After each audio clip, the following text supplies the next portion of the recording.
Not to be outdone by the overseer, our man Zager had printed his own first edition before his untimely death.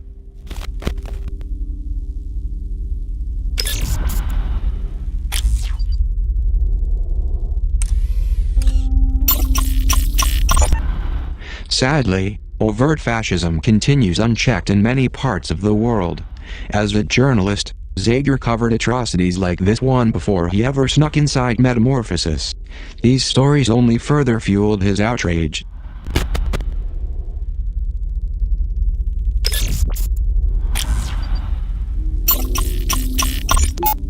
Zager was busy designing his own manifesto.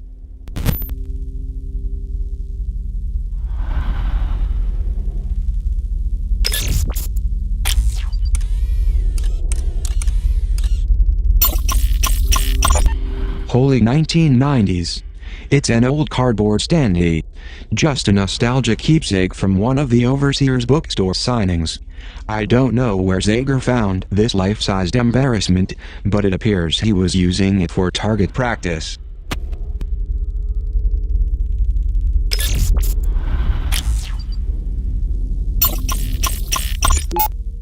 I guess Zager didn't appreciate the owl gift.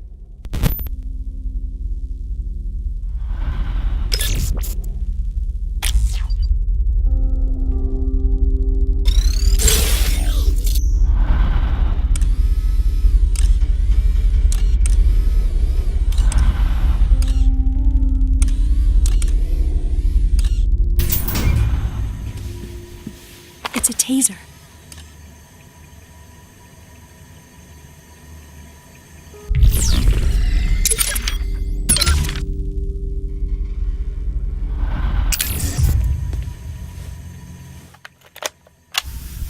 Know your enemies. I'm not talking about those that come at you with clenched fists, but with open arms. I'm not talking about that creepy old Victorian on the hill with the rickety shutter and the murder crows perched on the roof. No, that's too easy to see.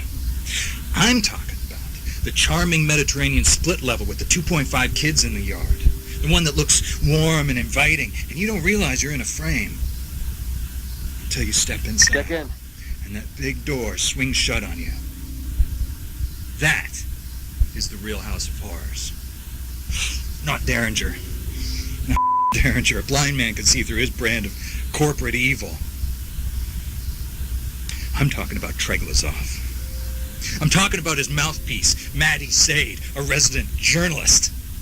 A woman who's literally in bed with the overseer. Or has been. People talk. Anyway. I don't know what kind of journalist she was on the outside, but she's certainly sold her soul 1,000 times over in here. And what makes her so insidious is that she's too damn pretty.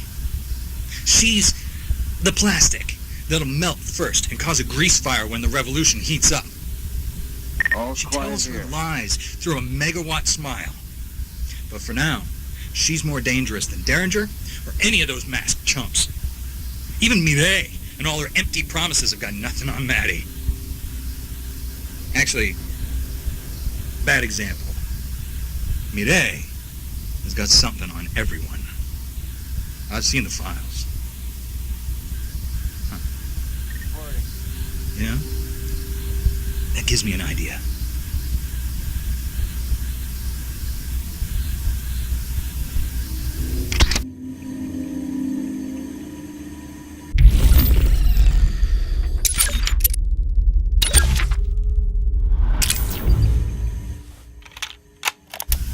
I got a message for the Prizrak.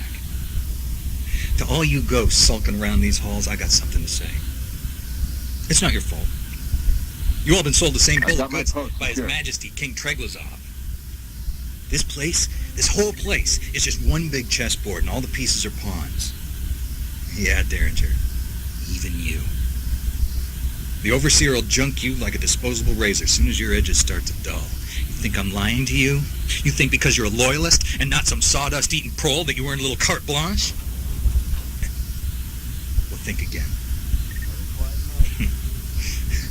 Enjoy the afterlife, chumps. Maybe they have the internet in hell. If it's my hell, they do. Let's face it, you signed up for this mess because you thought you didn't have a choice, or that there'd be some nice perks at least. But you can only feel up so many little old ladies in wheelchairs before the shine wears off. Whatever brought you to this place, whatever it took to get you on board, you signed that dotted line in blood, didn't you? NTR. You should have read the fine print. Because a Treglazov contract is binding. Literally. And let's talk for a minute about the job itself. Getting worked up every time the threat level rises, hitting little kids, recalibration. Does it make you feel like more of a man? I don't want to get all sour grapes here. I said I don't blame you, and I don't, truthfully. So I'm here to offer you a way out. And I don't mean at the end of a rope, neither. You know, living in crawl spaces has taught me to always keep an eye out for an escape route. So here's yours. Revolt. Revolt! Turn your rage and despair into something productive, and bring me the head of King Treglazov. And you better free yourselves because, well, he sure won't. And in the meantime, I'll be here. I should probably clean up the place a little. Make some space for that severed head. This is Zager, saying don't trust anyone. Not even me.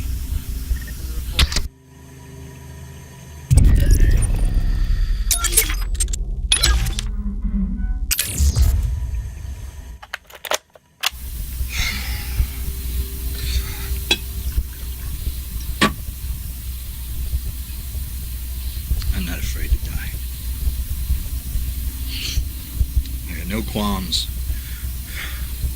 about winding up on the wrong end of a gun. We all go someday. What scares me is what they do to me after I'm dead. Maybe they leave my body intact, make an open casket martyr out of me. That ain't likely. See, I think the chances are that they're going to cremate me, burn me like a stack of banned books, and then they'll take the propaganda machine out for a victory lap and scatter my ashes like so much confetti in a ticker tape parade. Because who doesn't love a parade, right? Who doesn't love a parade? Well, I don't. Listen. What have you got? I don't know what Treglazov has in store for you, but whatever he gives you going forward is too little, too late. Because he's already taken the best of you. He's taken your identity. That's what this place does. It's what men like the Overseer do. They remove your right to privacy, and they leave you afraid to speak your mind. Pretty soon, there's no mind left to speak from. And without a point of view, you've got nothing. And you might as well be dead. Well, Quiet tonight. I'm still alive. And while there's still fire in my heart and a dangerous amount of wild turkey in my veins, I'm going to prepare for my own afterlife. I'm going to write my own obit. Going to get out in front of the old man's propaganda machine, and I'm going to stand there like the tank man and unyielding, unmoving.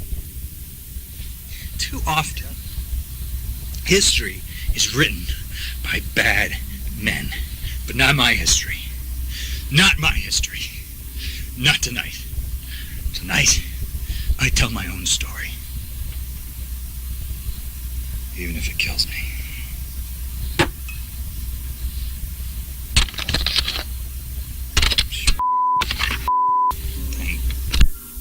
Nothing to report.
Upon completing the first draft, I delivered it personally to a small publishing house in the capital of France.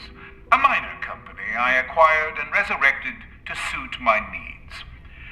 I even went so far as to live in the rickety old apartment above the offices to personally oversee the publishing process.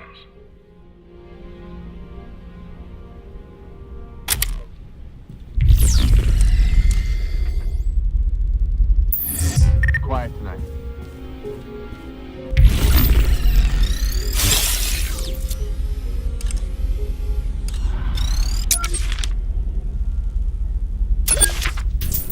I'll check his pockets.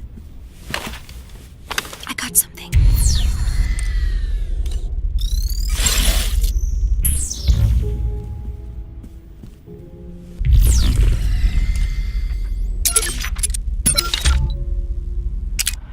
As you can imagine, my job here in Metamorphosis can be pretty stressful. Whenever I need to zone out, I engage my brain with Kami, which is a clever and charming puzzle game. Kami is Japanese for paper. Kami is also Japanese for God.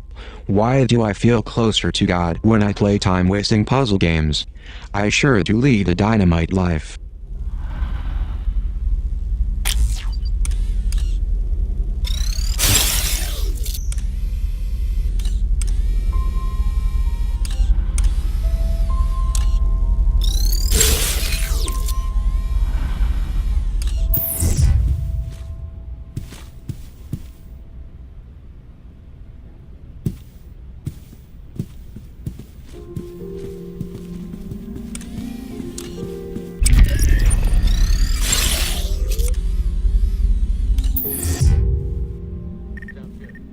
No sign of the pre-cal. An old Zager cassette.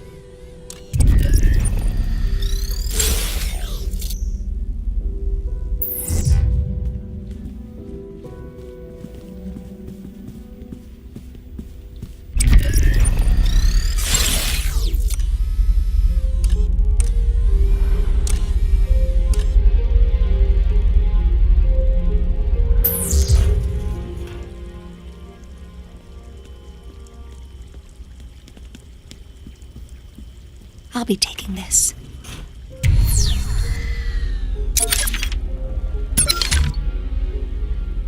Salman Rushdie is about as much an idiot as Pasternak, particularly when he waxes political in Midnight's Children. Everyone wants freedom from empire until they must deal with the dolor of life without empire. His liberation of India is a distorted poetic dream. Revolutions happen unknown, except to the prescient few who take the reins. And in our time, those reins are cables that choke undesired information from the public eye.